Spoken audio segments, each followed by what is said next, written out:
Okay, high definition, 160 frames per second. That seems to be the secret with getting this shit of a thing, the iPhone 16, in focus. Well, we have one flat. Now, just because I have a lot of them doesn't mean that I'm going to be giving them away. I can remember how much I paid for little miniature-sized Broken Hill native copper specimens 10 years ago. They were about $1,500 each. Now, I'm not going to be exorbitant, but I'm not giving them away. I don't get opportunities like this every day. And most of my clients are in the United States, and there's a mineral deal on every corner in America. That's where I've made most of my money, with mineral specimens. But as you can see, these are all good, solid thumbnails. $35 US per thumbnail. And that is my going rate. And that's a cash value or a trade value as well. But I'm more likely to trade than well, this one's a bit rounded, but still, it's a good deal for $35 US.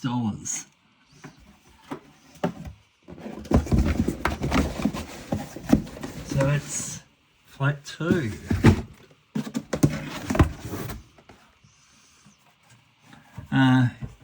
Flat 3, we've got different types, some larger, some, Hackley,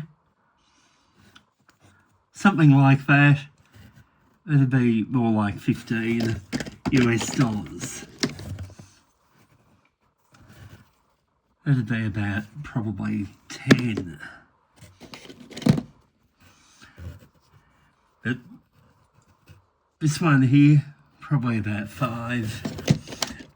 In general, the smaller pieces in these flats are the higher value ones. Now this one here, it's got a beautiful luster. It's got an unusual patina as well. That'd be more like at least 500. Or 500 US. I'll probably keep this one for my collection because I like the patina.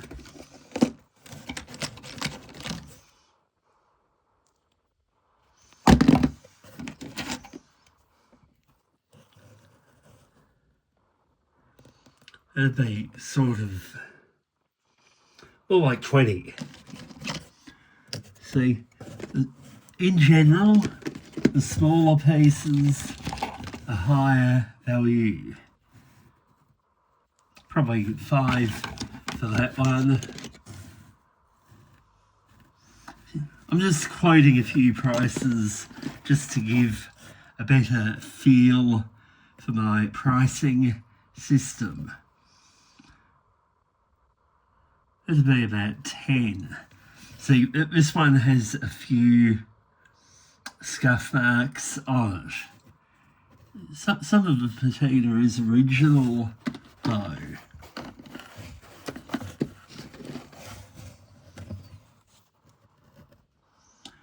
This has been probably through a concrete mixer. That'll be about 5.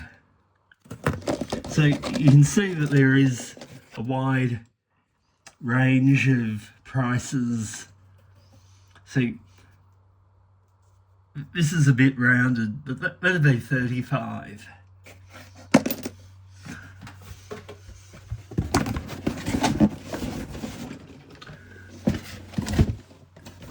And we'll have another look at, now, there are a few things in here which are, well, there's a gold, from Queensland.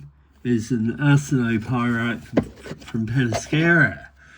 And we've got this nice, it's quite a large rhodonite with galena from Broken Hill in New South Wales. Well, this rock, it's good value at 500 US. Now, I know that there are dealers in the United States who would sell this piece after a trim for at least 1,500. Broken Hill continues to be the only place in the world that produces rhodonite with galena and other metal sulfides. This is quite a big, colourful, spectacular rock. Anyway, it's a good deal for someone. I give lots of good deals.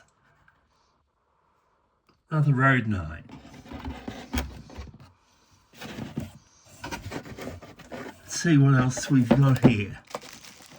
We also have, let's see, this looks like, oh yes, it's elabandite with calcite. That's from Broken Hill. Elabandite is a rare mineral. Despite being manganese sulfide, elabandite is a rare mineral. The reason being is that manganese sulfide normally occurs in close proximity to sphalerite. So the two form a type of solid solution series. But there are lots of native coppers here. And as I said, at least $35 each for the thumbnails.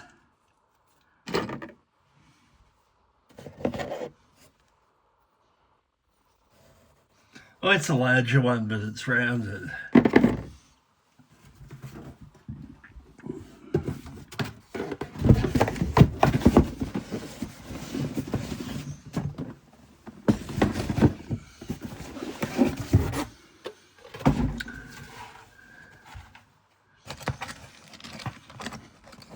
And as you can see, lots of high quality thumbnails and small miniatures in this box.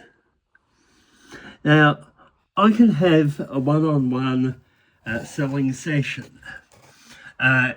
Everyone is welcome to visit me. I live in Melbourne, Victoria, Australia.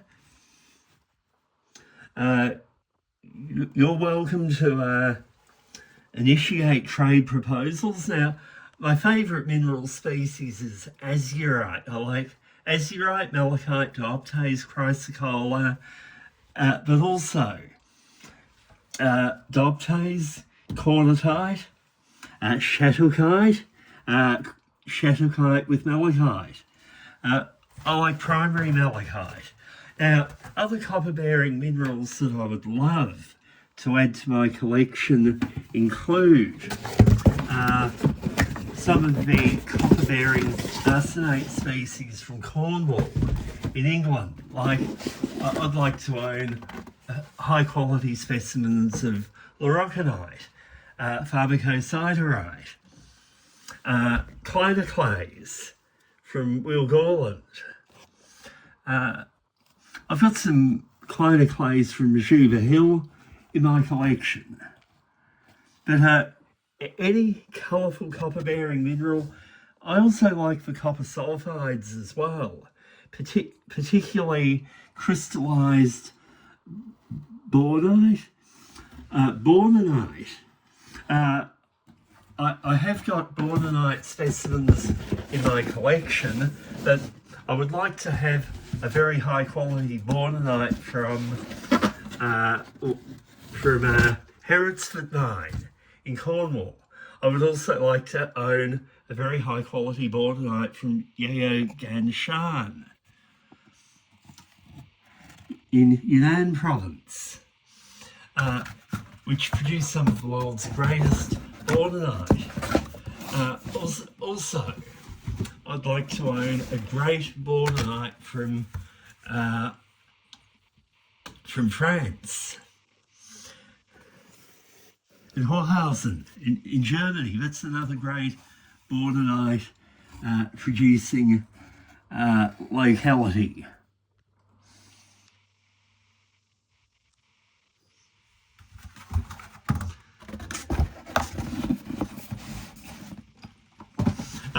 I've seen one borderite specimen from Broken Hill. Now, this is a box which is not. It does not just consist of native copper. But what do we find in this box? There is a good specimen of stolzite. This is from Cara Mine, Cara 1 Mine in Hampshire in Tasmania. Now, I would sell this one for $1,000. Stolzite is a rare mineral species, and the world's best stolzite comes from Broken Hill, New South Wales, but there are 30 or so other localities on Earth where stolzite did occur, including Seabed, Namibia, Cordillera Mine in New South Wales.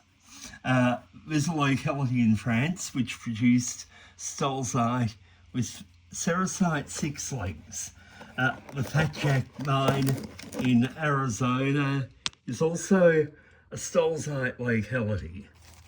Now, also in this box we have this nice calcium rhodochrosite from Broken Hill. The back looks better than the front in some ways. Let's just have a look in this box. What do we have here?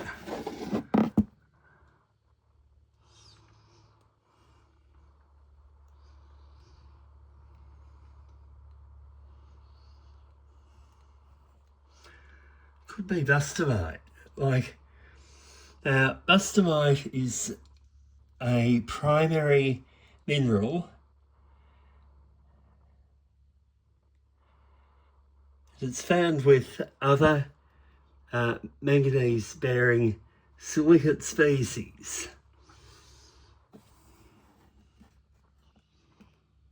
I haven't been able to look at this one. I'll have a good look at it yet.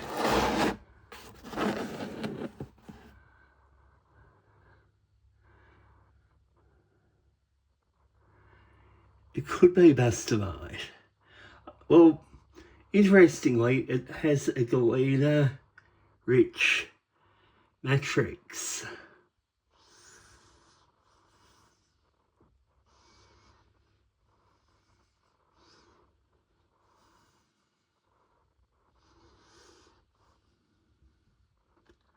I'll have a look at this later on today. I believe the stilbite is Indian, and the malachite is probably, or it could be, yeah, it is malachite. The malachite is probably from Broken Hill. So it looks like there is sericite around the matrix. Anyway, finding that box is a surprise.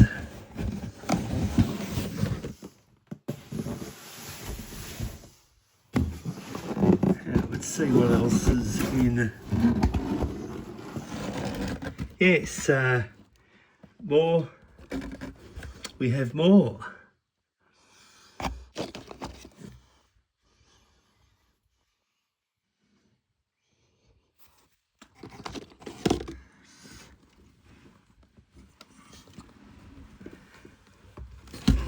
Now I'm getting another delivery in the next few days as well. Now the other the delivery that's coming in is probably, it's several flats of even higher quality native copper specimens. also from Queensland. See, I have contacts all over northern Queensland who bring me these high quality specimens, not just native copper, but also cuprite from Chilio. Now this is a nice piece. It's about 3 centimetres, it's sharp, and that'd be sort of, yeah, at least 300 US.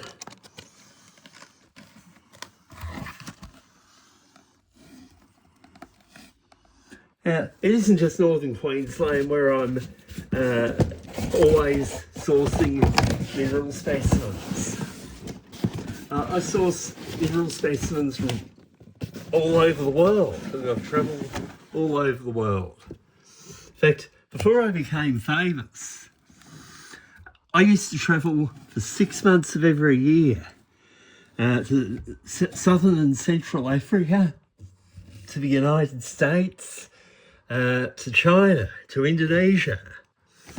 And nowadays I just don't travel as much, but mineral specimens get sent to me, and I receive something here every week. And this is without me having to send money in advance. If suppliers want to supply me, they are welcome to visit me in person. But I just don't send money in advance anymore. I did this for decades, and I don't have to do it now.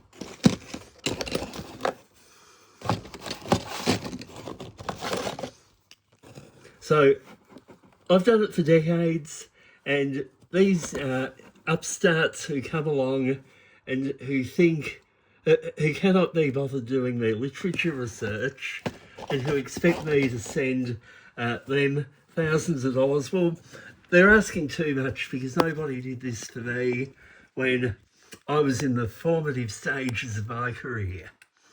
And I just don't see why I should have to do it, considering that there are plenty of suppliers who will actually visit me in person. Now, I love doing home visits though. I love doing home visits and business visits. I love seeing collections. So wherever you are in the world, if you're interested in a mineral swap which is in the 6 figures or even the 7 figures, let me know and I will come to your door. As long as we have some sort of firm agreement that something will transpire when I get there. Now, with the availability of video cameras and rulers, it is really easy to set up a mineral swap by exchanging videos or photo exchange. And that way, so when I arrive at your door, or when you arrive at my door, we more or less have a deal before you get here. And when you arrive, everything just normally falls into place with about an hour's worth of work, sometimes even less.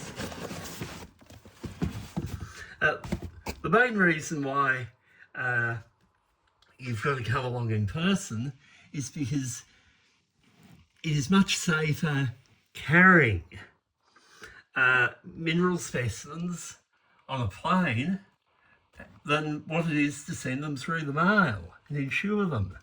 And I have a very good rate of no damage and no destruction. In fact, my record for perfect delivery is something like 99.9% or even better than that.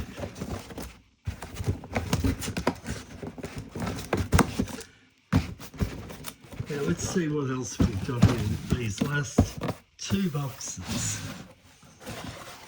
See, you can see that we've been working through this pile now. See, this box here, well, see, that's quite a nice piece. Now, keep in mind that native copper crystals can be rounded in nature. Now, I think this one's probably been abraded a little bit. But if you look at Michigan copper, a lot of Michigan copper specimens which have not been stamped through a mill are indeed a little bit rounded.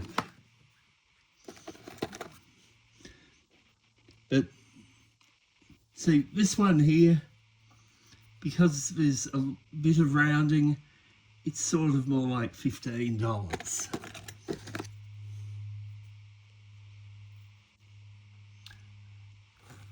So you've got pieces that are, you saw in the still shots. Well, some of the still shot pieces, the large ones, the best large native copper, I'd probably value it around 10,000 US, because it's got this beautiful iridescent partial petite tarnish on it. See, these are sharp. Several of them have their original patina. Not this one, but several of them. Well, let's have a close-up on every single one of these small boxes there. These pieces are mostly around, I'll just pull out here.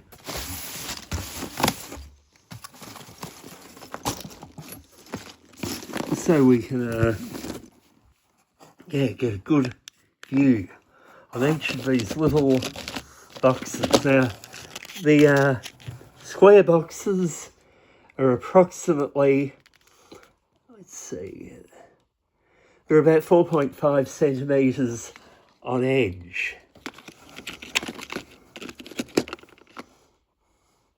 Now, I like this one here. Now, this one has probably very little wear on it. And the crystals take the form of rounded cubes, or they could be cube octahedrons. There's a spinel law twin on this one too. And the matrix is it's either quartz or calcite. Both species present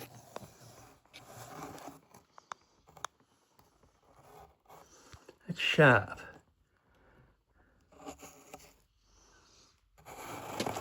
These are sharp. So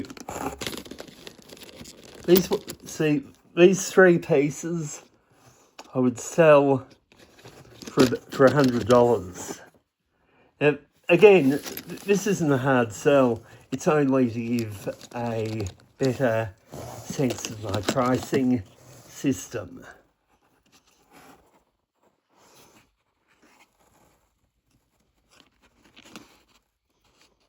That'd be $500 for this one piece.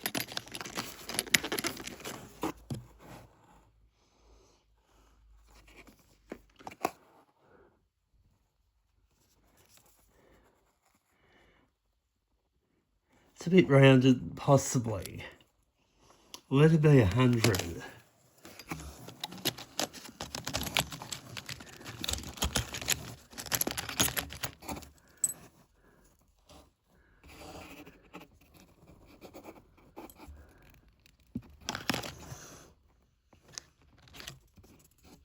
See, that one's just a tiny little bit rounded, but it's got a nice patina. It's got some attached calcite. That'd have to be at least 300. See, we have 5 to a box here. I've got so many pieces, but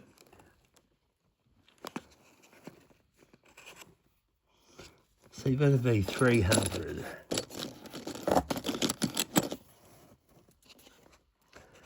It's got a very appealing patina.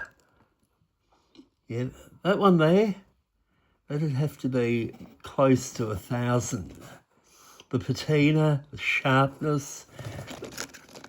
See, I look at a lot of these coppers, and so that little one there, yeah, that'd easily be 1,000. As I said, I know what I paid for Broken Hill miniature size coppers when I was selling James Gastineau copper. And James owned one of the greatest collections of copper in the United States.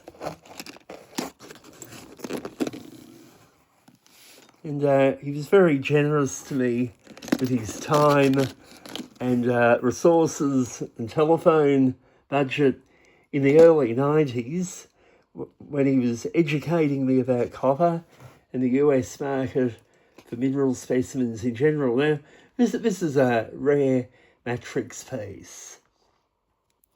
And although it may be a bit rounded, I like the way it is positioned. So that'd have to be at least 1,000. See, so that there is a lot of value.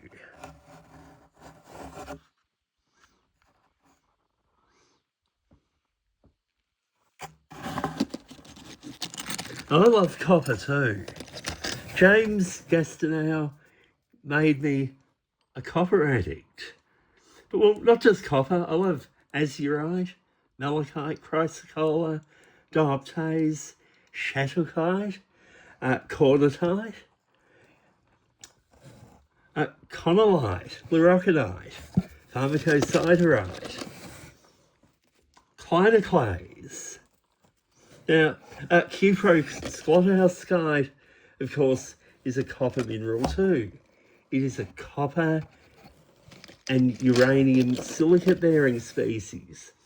Now, I am also building a collection of copper-bearing sulfide minerals, like bornite, chalcopyrite, cubanite, carolite, bornonite. Now, these are just some of the copper-bearing sulfide species. But then there's also energite, covalite, or covaline. That is an alternative spelling. Chalcocite. Now, I am also seeking high-quality chalcocite specimens from Telfer, but not only Telfer. I have a high-quality chalcocite from Bristol in Connecticut, which Russ supplied me with, and I'm very pleased to have it.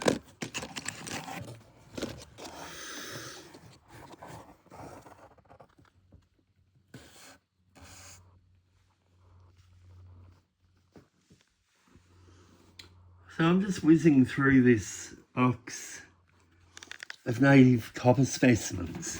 Now, there is more copper as well. I have, as I said, I have a lot of native copper.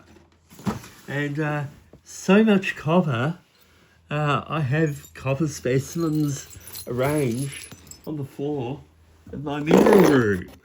Yes, there's even a flat here. Now, these are going back into storage, by the way. But in fact, I'm going to have to put them back into storage because they are, well, taking over the house. Oh, what do we have here? We have this great big Agnew millerite. Millerite is nickel sulfide, of course, not copper. But I would like some high quality gaspiite, campbellite, Also, millerite from Agnew, or there's an important millerite locality which is in Canada as well. We have a Flinders calcite. We've got a quartz from Colombia. Now, that is from an emerald mine. Oh, we have a great big copper. That is from Mount Isa in Queensland, covered with bright green malachite. Now, there would be at least probably 20 kilos of native copper just there. So, yeah, I really am in the copper business. I buy great big decorator size bits of copper too. If anyone out there has copper from any source, providing it's a legal source, of course, I will buy it if it's cheap enough. Look, even copper cable, copper wire, copper pipe, any clean copper, you just bring it to me and I'll buy it from you, along with any nice elemental copper specimens. Now, what do we have here? Now, this is a rare mineral, Cummingtonite, or danamarite, which is a variety of Cummingtonite. And it is a rare mineral at Broken Hill that occurs with galena, and Cummingtonite is a magnesium-bearing silicate species. And quite a rarity, but not expensive. Like, I'd probably sell this one for $1,000, which is cheap because they just aren't common. Let's see what else we have here. We have all sorts of stuff.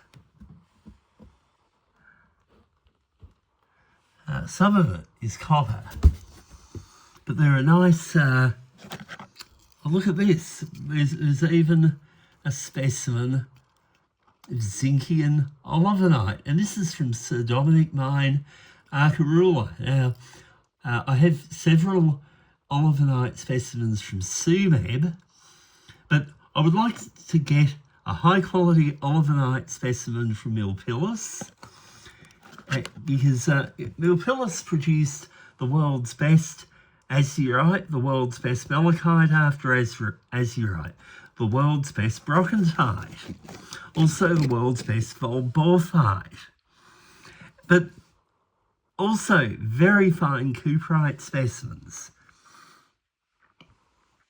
World-class cuprite, but not really the world's best. Now, this is a great rarity. Now, what is it? This grey mineral. Now, that is bismuthinite. It's from Bolivia. Terminated crystals. Now, I would want $7,500 for that. It's a rare mineral.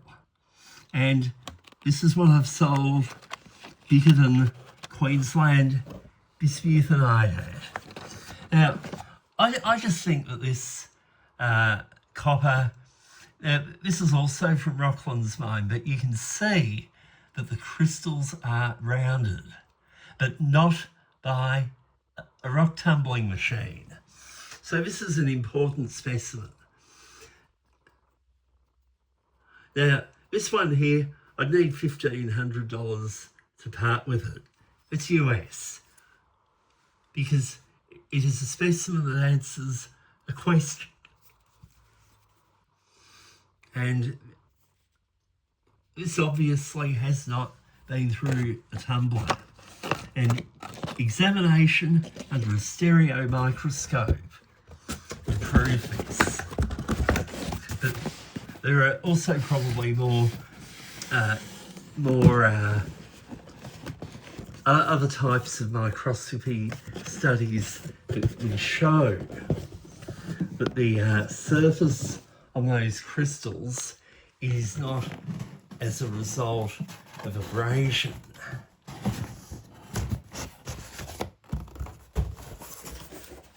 Now, the coppers in this box, these are much cheaper coppers. The reason being is that these have been, well, most of them anyway, have been, too heavily milled to be collector's items. So, copper specimens in this flat, which is 3 deep, these start at $5 each, but would rarely exceed $50. See this one here? This one has its original patina, but it has little wear marks on it. This one is worn, so that's $5. So I don't normally sell cheap minerals, but see, that is all scrap copper, and a lot of that will get melted. So let's see what else. We'll just have a quick look at a few. Well, that's a very large zircon crystal. Now, zircon is a gem species. This one is from Mud Tank in the Northern Territory. Now, interestingly, Mud Tank is a deposit where the zircon crystals, they are heavy. They form in a type of host rock known as a carbonatite. Now, a carbonatite is a type of rock it has to have a carbonate content of at least 51%. And the carbonate also must have been liquefied, as in during some time during its history. So a carbonatite is different from a marble, because a marble is, well, it's also calcium carbonate, but marbles are usually 100% or practically totally calcite, and they have not been, a marble has not been a liquid during its genesis. So, now, I can't say that I'm a marble expert, but